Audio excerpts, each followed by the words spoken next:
Eu gostaria de convidar os irmãos para abrirem a Bíblia no capítulo 2 do livro de Deuteronômio. Deuteronômio, capítulo 2.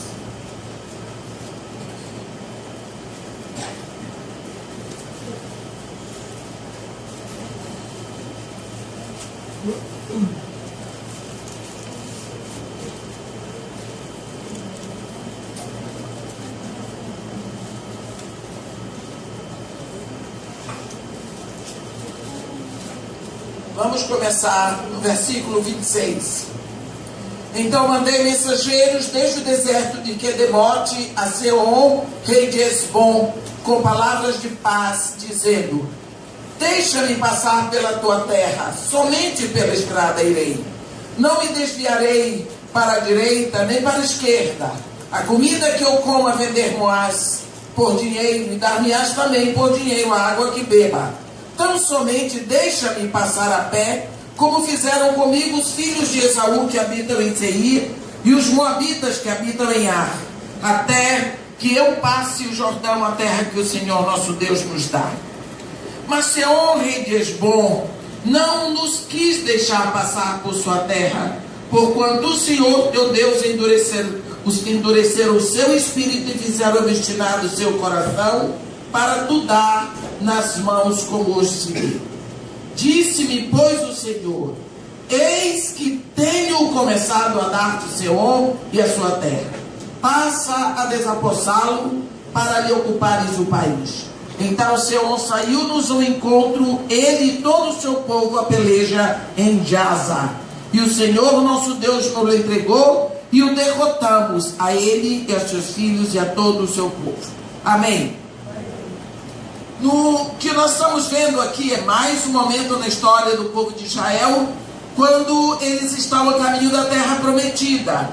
E chega o momento em que dar a volta pela terra de Hesbom seria muito penoso para eles. Então o certo seria atravessarem pela terra de Hesbom, que cortaria muito caminho. Então Moisés mandou mensageiros para Sehon, o rei de Hesbom, pedindo a ele permissão para atravessar pelo seu território, que não causaria prejuízo, pagaria tudo o que ele consumisse. E disse para ele que já outros reis haviam feito isso, não é? Então ele simplesmente resistiu. O rei de Hesbom resistiu, e Deus diz para Moisés: olha, eu comecei a dar-te, começa a possuir. Eu gosto muito dessa situação. Quando Deus começa a dar, nós precisamos começar a possuir. Porque às vezes Deus já começou a dar há tanto tempo, está esperando que nós comecemos a tomar posse. E nós somos tão demorados, nós queremos tudo pronto. Enquanto nós não vemos tudo pronto, nós não vamos. Ainda dizemos assim: só jogo seguro, eu sou sábio, eu sou o bom. Às vezes você está dizendo: eu espero em Deus, mas nesse momento Deus já está esperando por você. No momento em que você entrega uma causa na mão de Deus, em que você pede a Deus, comece a agir, sabendo que aquilo está na mão de Deus. Se você entregou na mão de Deus, comece a agir. Se você pediu a Deus, comece a sossegar o seu coração, porque você já pediu. Deus vai fazer o que Ele tem que fazer. Pode ser que aquilo que Ele vai fazer não seja do seu agrado, mas uma coisa é certa: se Deus não fizer, ninguém mais faz. Se Deus não fizer, ninguém mais vai fazer. Porque quando Deus fecha uma porta, ninguém abre. Mas quando Deus abre, eu quero ver quem é que fecha.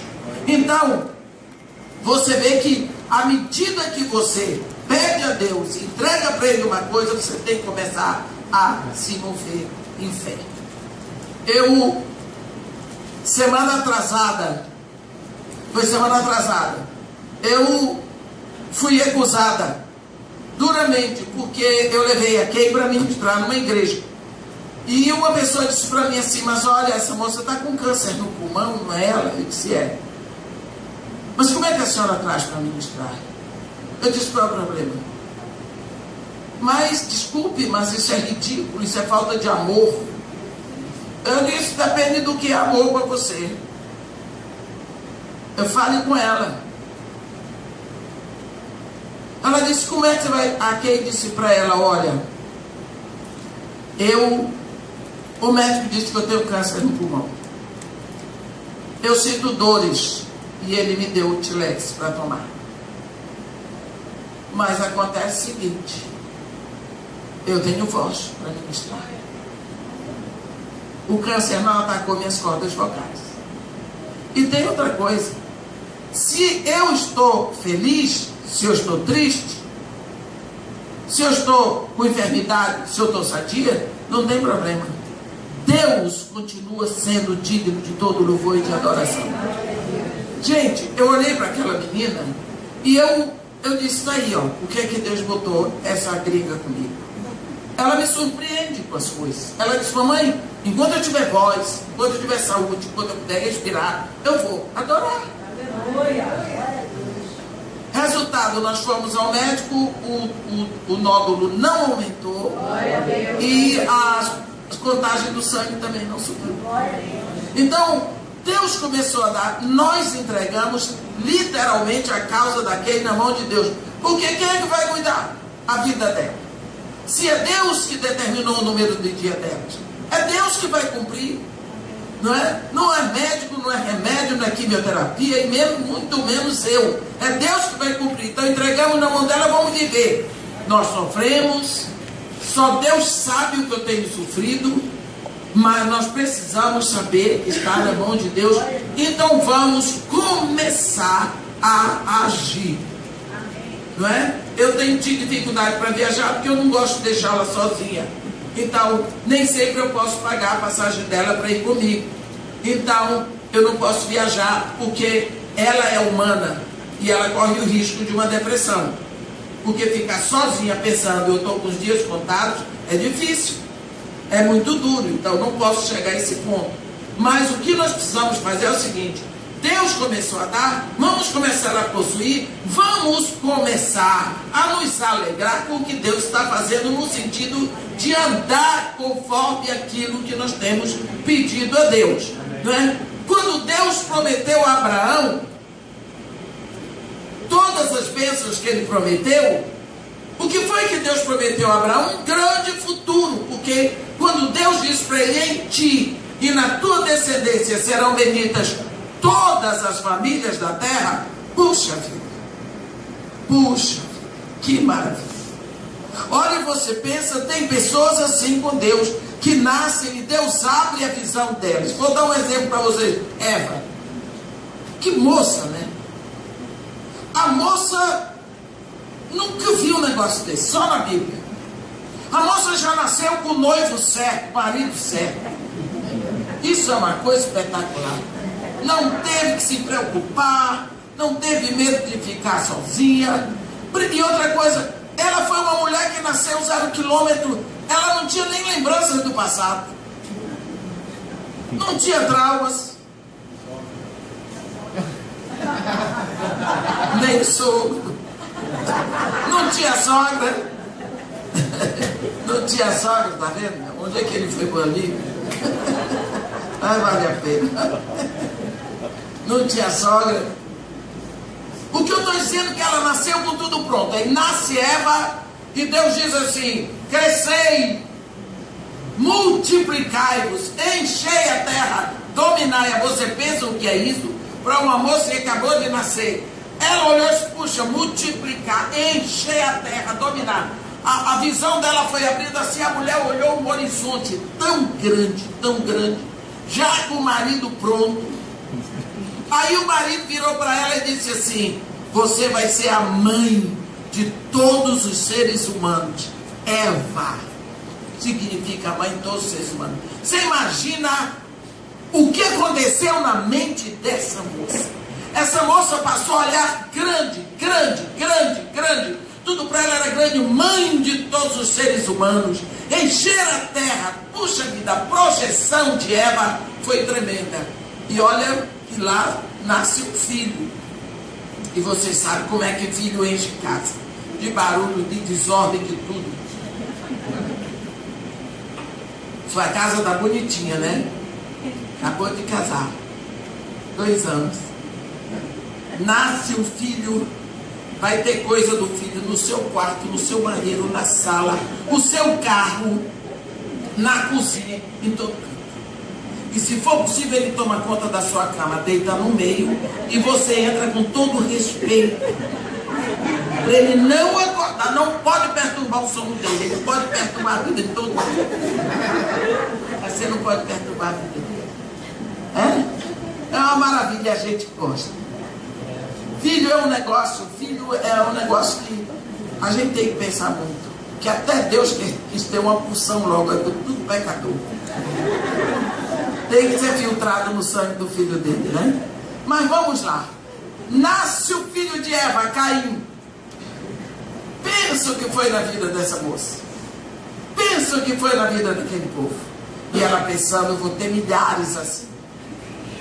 Daqui a pouco nasce Abel. Pensa que maravilha, mais um menino. Mais um menino. O coração dessa mulher se enchendo de alegria e ela pensando só coisas grandes. Aí depois Caim mata.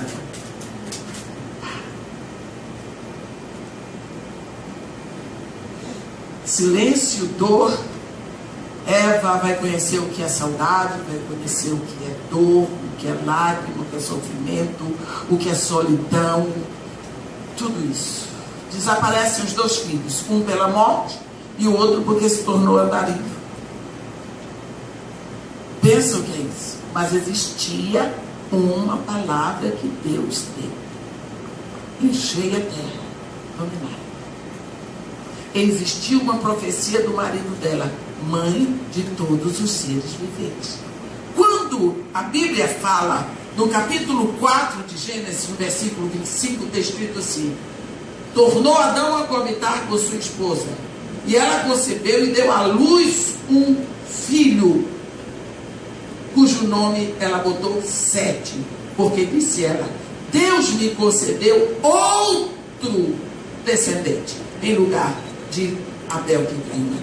Mas olha, ela diz outro descendente. Quer dizer, começa tudo novo, tudo se faz novo. É uma nova situação, uma nova pessoa, um novo momento na vida dela. E quando a Bíblia fala da genealogia de Adão, no capítulo 5 de Gênesis, a genealogia de Adão não menciona Caim nem Abel.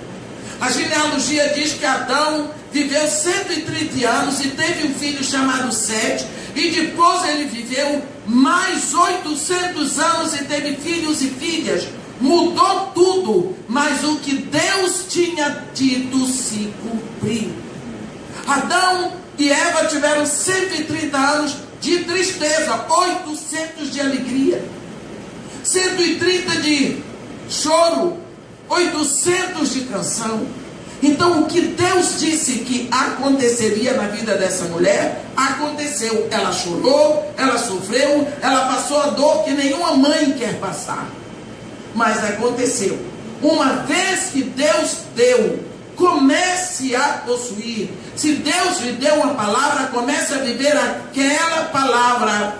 Não olhe para as coisas que podem acontecer em volta de você. Deus prometeu a Abraão um grande futuro. Em ti e na tua descendência serão benditas todas as famílias da terra. Mas era preciso que ele começasse a se mover. Ele estava num período fausto da vida dele. Ele estava num período de grande prosperidade, porque ele, naquele momento, ele era o príncipe semita. Ele estava assentado no trono semita, porque o pai dele, Terá, tinha morrido, e já Naor, seu irmão, tinha morrido também. Então, para ele era difícil sair da posição que estava para algo que era uma promessa, mas ele saiu. Ele se moveu, porque Deus começou a dar, comece a possuir. Se Abraão não tivesse se movido, hoje nós não estaríamos falando dele. mas ele saiu e ele andou. E pelo fato de Deus ter começado a dar, não significa que as coisas vão ser fáceis. Porque tem gente que anda num romance com Deus.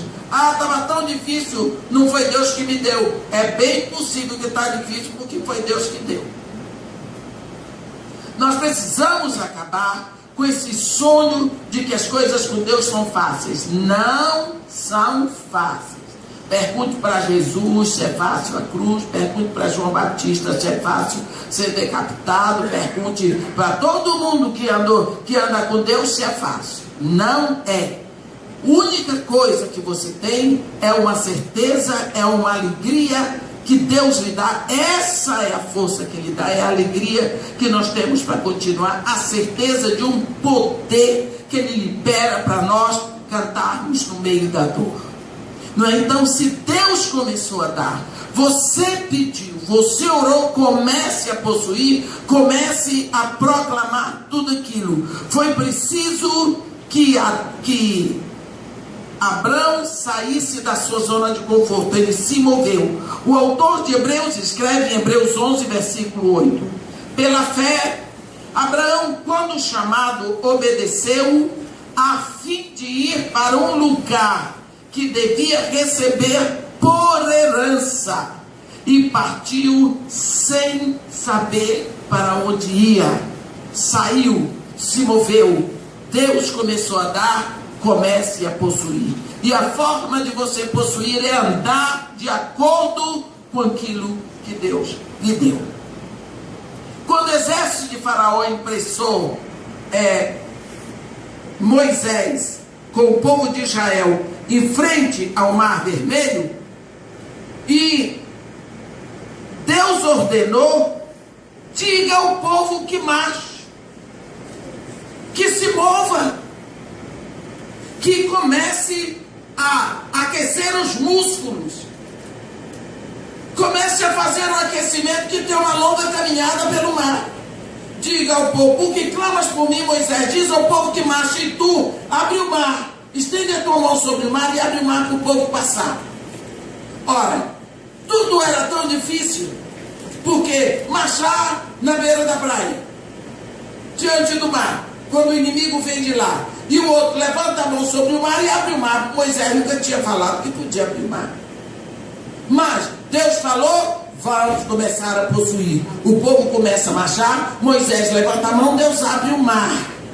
Deus começou a dar. Você tem que começar a possuir. Você tem que começar a agir de acordo com aquilo que Deus deu. O tempo de esperar pode ter acabado. O tempo de orar para que aquilo aconteça pode ser agora, que você tenha que orar pelo que está acontecendo.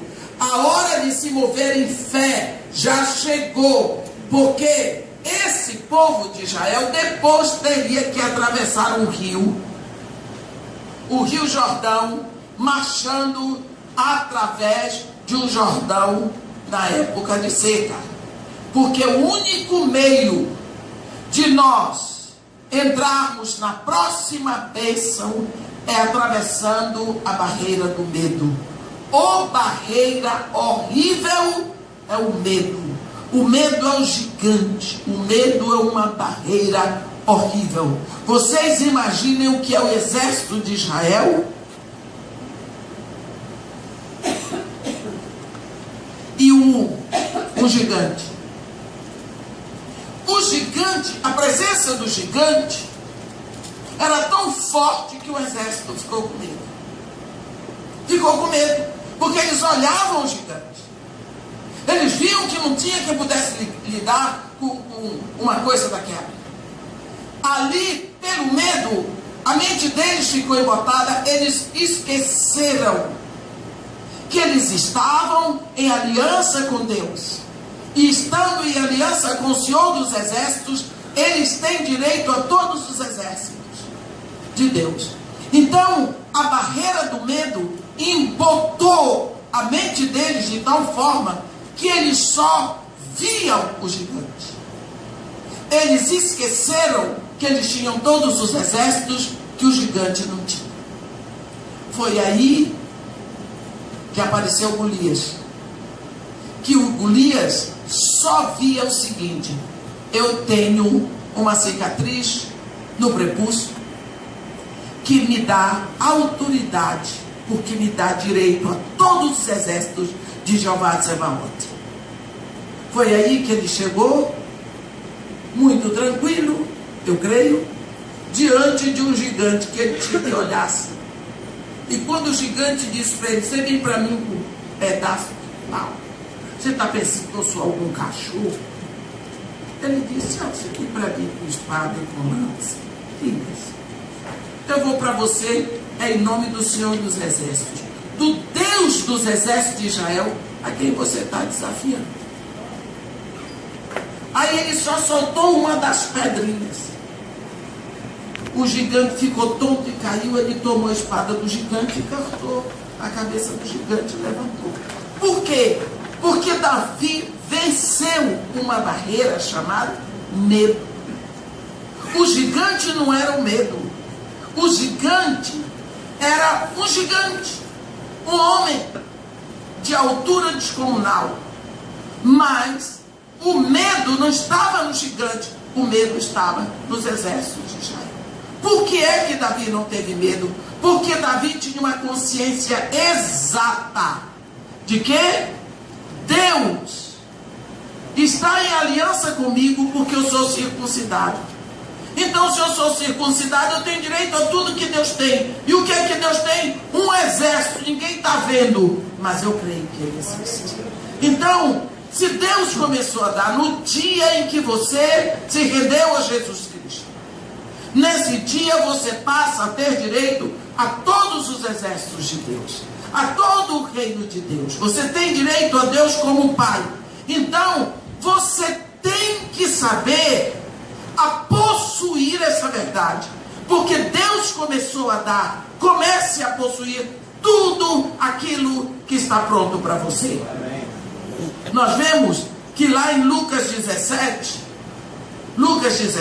tem, a Bíblia fala de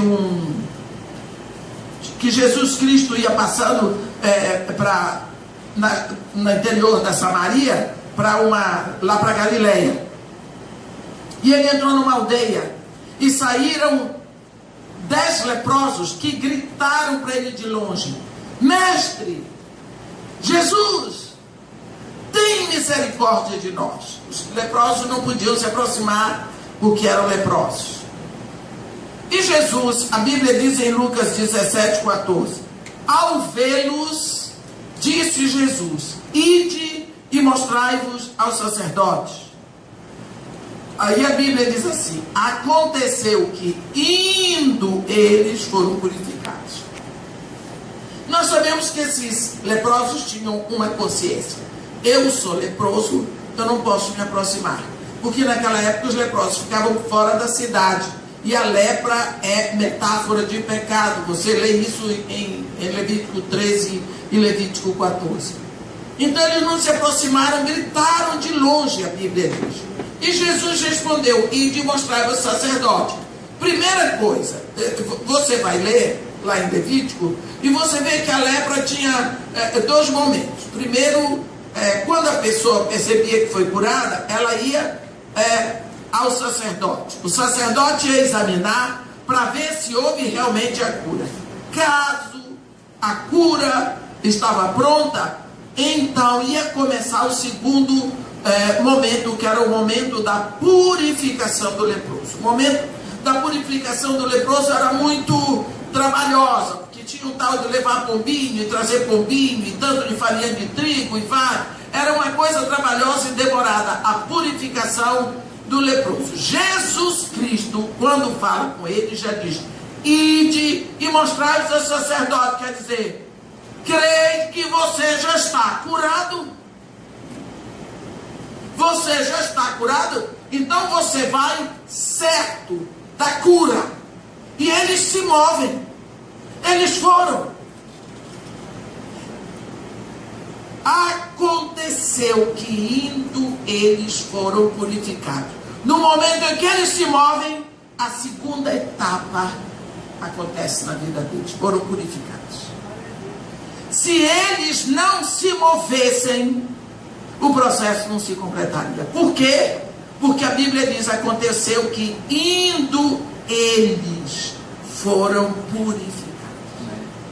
Então, quando Jesus falou com eles, começou a dar. Eles começaram a possuir, porque eles começaram a se mover. Se eles tivessem ficado lá, esperando para ver o resultado, eles nunca teriam sido purificados. Porque tudo só aconteceu quando eles se moveram. Quando você olha em Cantares, tem aquela moça que primeiro ela tem um encontro com Jesus, que ela já tinha ouvido falar, e depois ele a leva, ela pede, ela se entrega, ela se rende, e ele a leva para a sua intimidade, né? Para as suas recâmaras. E ela ficou muito feliz, né? Tudo bem. Só que esse mestre, no caso, o rei, lá em Cantares, que é Jesus, ele fica esperando que ela ande com ele. Mas ela fez como muitos de nós fazemos hoje. Ela ficou esperando para ver se alguma coisa acontecesse. Queria que alguma coisa acontecesse.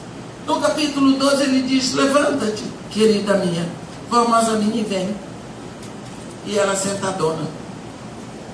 E ele diz: olha, passou o inverno, acorda. Ei, passou o inverno, passou. Olha lá para fora, viu? Cessou a chuva. Se foi. Olha lá, ó. Aparecem as flores nos campos. Viu que passou o inverno? É primavera, não é mais inverno. Ouve-se o canto da rola.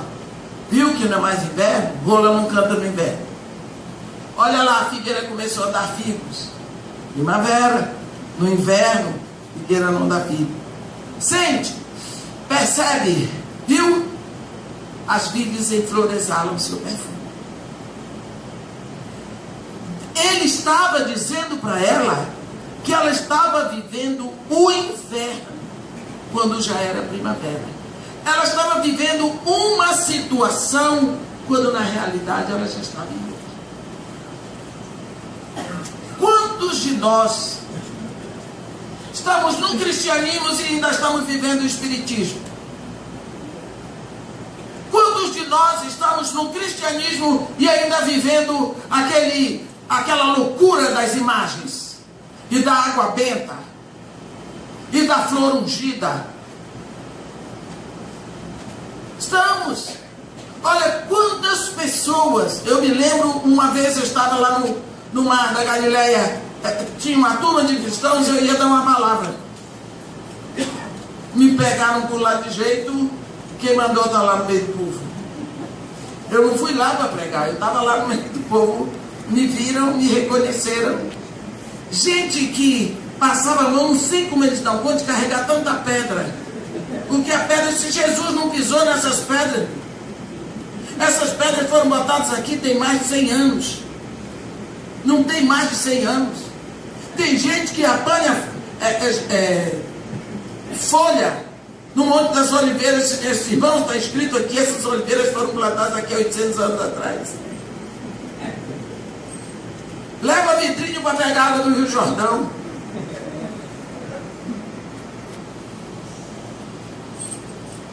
E me diga uma coisa: são pessoas que estão vivendo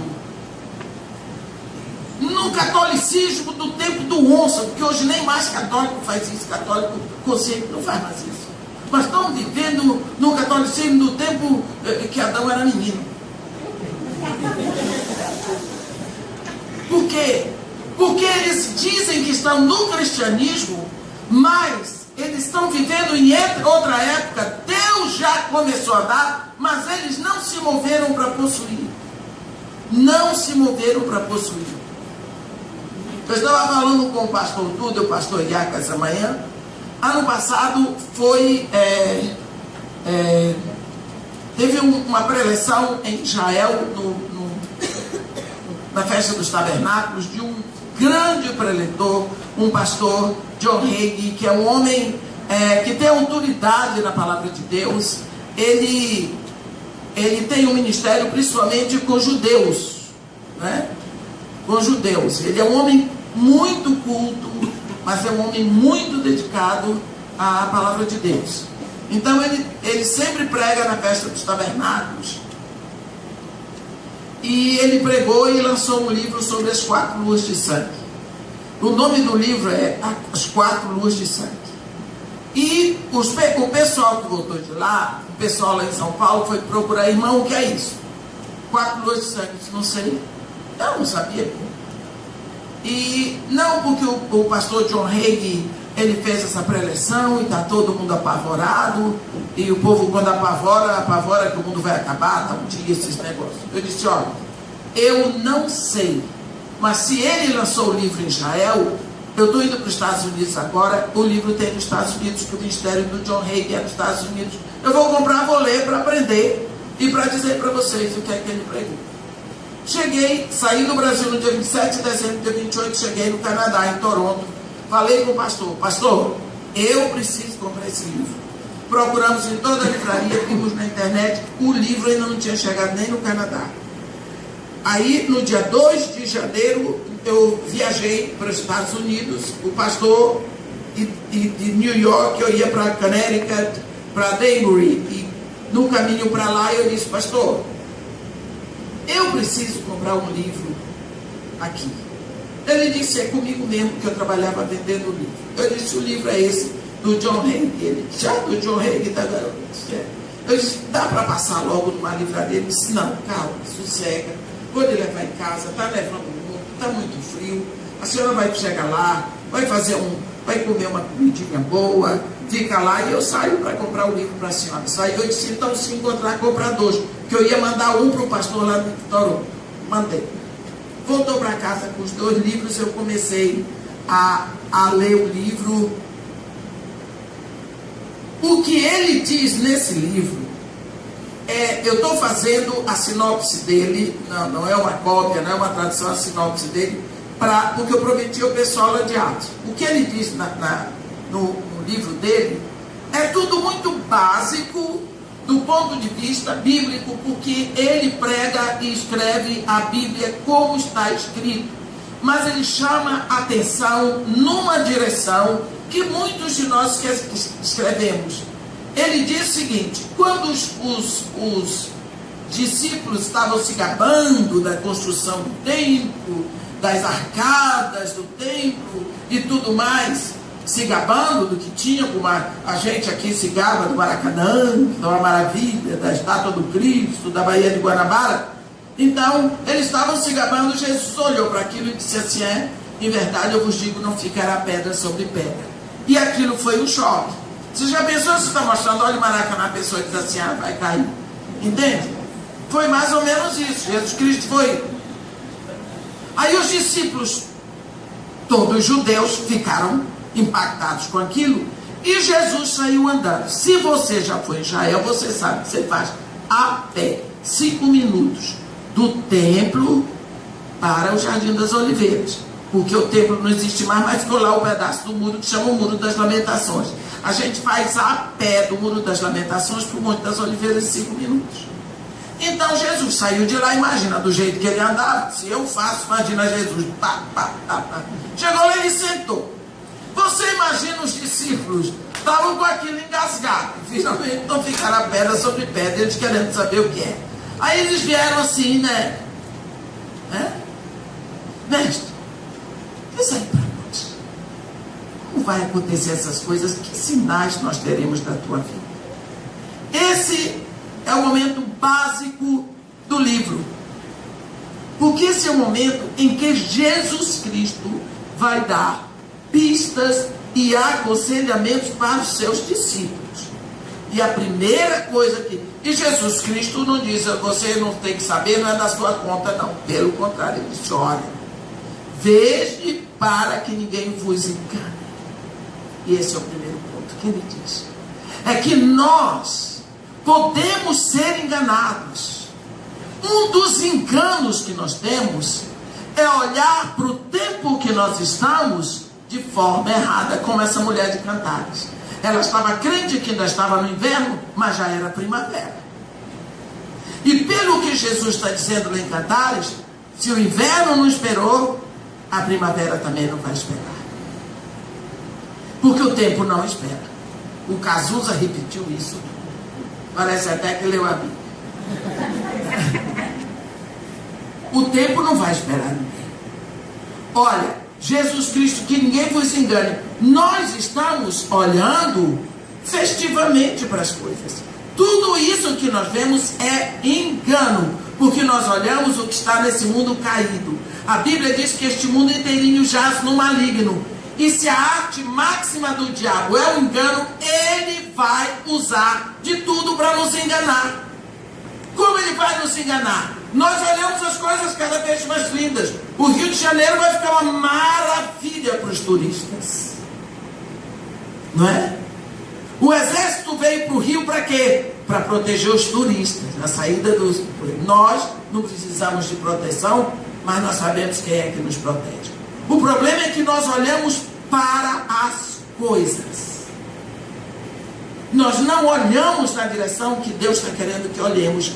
É isso que ele diz. Uma das coisas que ele diz é: haverá sinais no sol, na lua e nas estrelas. Quem é que está olhando esses sinais? Sinais dos astros acontecem a Bíblia toda. Aí ele mostra. Quando Josué pediu para o sol se parar em Gibeon, que o sol se parou. A Bíblia diz aqui em Josué, que Josué disse assim: sol detente em Gibeão, e tu, lua, no vale de Aijalon. O sol se deteve e a lua parou, até que o povo se vingou de seus inimigos. Não está isto escrito no livro dos justos? O sol, pois, se deteve no meio do céu e não se apressou a pôr-se quase um dia inteiro. Isso, astro, por ordem da boca de um homem no comando de Deus. Então Deus tem autoridade sobre os astros que ele criou, e daqui da terra nós podemos ordenar. Astros. Também, outro momento, quem foi que descobriu que o rei de Israel tinha nascido? Quem estava olhando para o céu. Os magos viram a estrela. Só porque estavam olhando para o céu. Então eles viram a estrela do rei. Lá em Israel ninguém sabia, nem Herodes, nem ninguém. Por quê? Porque os anjos foram avisar os pastores, e a estrela foi que guiou. Então tem estrela guiando os acontecimentos aqui da terra. Como guiou os pastores até o lugar onde Jesus nasceu. Como anunciou, mostrou, se moveu para os magos lá do Oriente.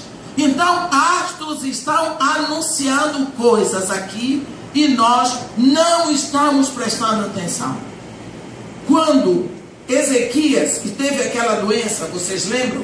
Ezequias teve aquela doença mortal e Deus mandou Isaías dizer para ele: arruma a tua casa porque tu vais morrer. Ele chorou, olhou para a coisa e disse, pediu a Deus, né? Ficou triste. E Deus disse para ele: ó, você, Isaías, volta lá, faz uma pasta de figo, bota em cima e diz para ele que eu dou mais 15 anos para ele. Aí quando Isaías diz para ele: olha, Deus vai te dar mais 15 dias, 15 anos. Naquela época o povo costumava pedir sinais de que a profecia se cumpriria. Então Ezequias diz: qual será o sinal de que o Senhor me curará e de que o terceiro dia subirei à casa do Senhor? Isaías diz para ele: certear isto da parte do Senhor como sinal de que ele cumprirá a palavra que diz. Adiantar-se-á a sombra 10 graus ou retrocederá. Isso é engraçado, eu acho. Ezequias disse: bem, se adiantar 10 graus é fácil, porque vai adiantar mesmo que o dia vai declinando. Eu quero ver ela retroceder. Quer dizer, eu quero ver ela voltar, porque se o ponteiro vai para 12:30, isso é fácil, eu quero ver ela voltar para 11:30. Isso aí que é sinal, mais ou menos o que ele diz. Então o profeta Isaías clamou ao Senhor e fez retroceder 10 graus a sombra lançada pelo sol declinante no relógio de Acaz. Está vendo? O sol voltou 10 graus. Porque o profeta orou a Deus e Deus respondeu a oração do profeta. Então, assim, esse pastor vai mostrando, o livro todo é assim, ele vai mostrando como Deus age através dos astros, como o povo aqui da terra, com Deus, faz mover os astros. Quer dizer, os astros existem como sinais a nosso respeito. Então, ele diz que, eu estou fazendo a sinopse disso, mas sobre as 4 luas de sangue, ele diz que vai acontecer 2 luas de sangue em 2014 e 2 luas de sangue em 2015. Em 2014 vai ser uma lua de sangue na Páscoa dos judeus em abril, a partir de amanhã, não sei que dia, e outra em outubro nos tabernáculos dos judeus. E em 2015, uma lua de sangue em abril, Páscoa dos judeus, e outra em setembro, que é tabernáculo dos judeus. Lua de sangue, esse nome quem dá é a NASA. A Bíblia diz, a lua se converterá em sangue. A NASA chama a lua de sangue. Isso é um fenômeno absolutamente científico. Quando existe o eclipse total, mas total da lua, é porque a Terra fica entre a lua e o sol e impede a passagem do eclipse, da luz do sol. Porém, nesse caso, há uma mínima nesga, uma fresta tão pequena, que dá passagem a um raio de luz vermelha. É a única que ultrapassa e atinge a lua, e a lua fica exatamente cor de sangue. Só por isso. Por que ele acha isso importante? Porque vai acontecer agora o que eles chamam de uma tétrade. Eu não vi, eu creio que a palavra em português é tétrade, porque em inglês é tétrade, mas em português eu creio que é tétrade também. Então, que são 4 luas de sangue seguidas. E o mais interessante é que são nos meses iguais das festas de Israel. Por que a lua de sangue tem a ver conosco? Porque todas as vezes que acontece uma lua de sangue, afeta diretamente o povo de Deus. Na história de Israel, tudo acontece nas luas de sangue. A última vez que houve uma tétrade foi em 1492. Essa lua de sangue, ela sempre aponta para muito sofrimento do povo judeu e em seguida vitória. 1492 foi quando houve a grande perseguição, a grande inquisição dos judeus na Espanha, onde mataram judeus e judeus e judeus. Os reis católicos da Espanha, Dom Fernando de Aragão e Dona Isabel de Castela, direcionados por um arcebispo de lá do Vaticano que vem, eles matam e saqueiam. E com o dinheiro que eles saquearam dos judeus, eles compraram, entre outras coisas, eles deram 3 caravelas para Cristóvão Colombo, Santa Maria Pinta e Nina, para virem para o Novo Mundo. No instante em que eles descobrem, encheram os navios de judeus para mandar para essa terra longe, para eles saírem da Europa. Então, desertaram os judeus e os judeus praticamente fundaram os Estados Unidos. Foi aí que os Estados Unidos nasce, uma nação poderosa na luz da palavra de Deus. Você vê que lá existiram homens como Abraão, Lincoln. Quer dizer, os Estados Unidos é uma nação baseada na palavra. Agora está decadente porque eles estão se desviando já há muito tempo da palavra. O sangue, ele diz as datas, ele diz tudo de acordo com a história e com a ciência. e foi em seguida criado o Estado de Israel. Em 1967 houve a Guerra dos 6 Dias, muitos mortos, mas no 7º dia eles tomaram a cidade de Jerusalém. Também houve lua de sangue.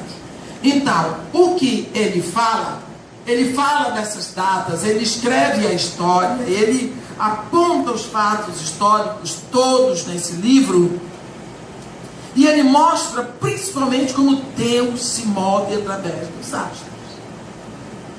Como Deus aponta para nós olharmos para os astros. E pelo fato de Jesus ter dito: haverá sinais no sol, na lua e nas estrelas, ele fala de meteoros que têm caído aí, ele anuncia os lugares onde aconteceram, ele faz uma resenha da NASA no livro, os lugares onde os meteoros acontecem, tudo. Então, é um livro que infelizmente não foi traduzido para o português. Mas eu estou falando porque isso começa agora. Ele diz que acontecerá, ele fala de todas essas coisas. O grande problema, nós sabemos, todo mundo tem certeza que nós estamos vivendo uma época, do ponto de vista do mundo, perigosa, mas do ponto de vista do Evangelho, gloriosa. Que ele diz: quando essas coisas acontecerem, alegrai-vos e exaltai, porque a vossa redenção está próxima.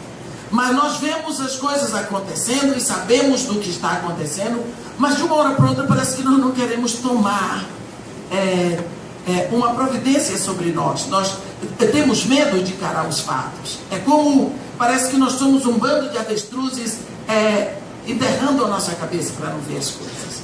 Nós estamos vivendo o tempo final. É preciso que nós saibamos sair, anunciar, proclamar, viver essa verdade. Porque Deus começou a dar. No dia que você entrou no reino, Deus começou a lhe dar tudo do reino. Será que você começou a possuir?